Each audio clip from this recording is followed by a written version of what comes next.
بسم اللہ الرحمن الرحیم۔ السلام علیکم ورحمۃ اللہ تعالی وبرکاتہ۔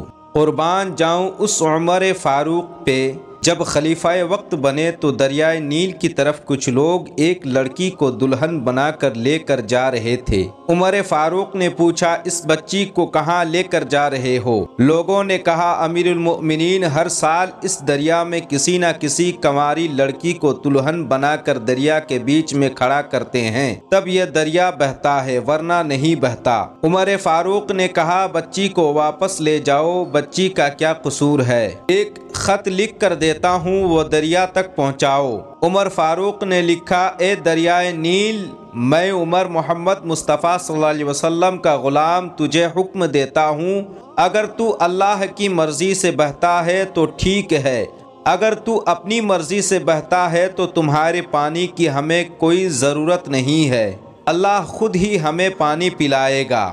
کہتے ہیں عمر فاروق کا وہ خط جیسے ہی دریا کو ملا، دریا نے بنا کسی دیر کے بہنا شروع کر دیا۔ اتنا زور سے بہنے لگا کہ پانی کناروں تک آ پہنچا۔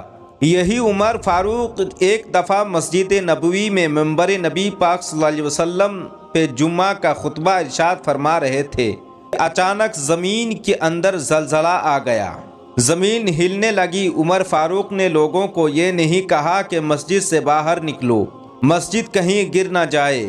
نہیں، عمر فاروق نے خطبہ والا عصا اٹھایا، اس عصا کو زمین پہ مار کر کہا، خبردار اے زمین، اگر عمر نے تجھ پہ انصاف قائم نہیں کیا تو تجھے ہلنے کا حق ہے، اور اگر عمر نے تجھ پہ انصاف قائم کیا ہے تو تجھ کو ہلنے کا کوئی حق نہیں۔ خدا کی قسم، عمر فاروق کی لاٹھی زمین کو لگی، زلزلہ تو بند ہوا، مگر آج تک مدینہ منورہ میں کبھی زلزلہ نہیں آیا۔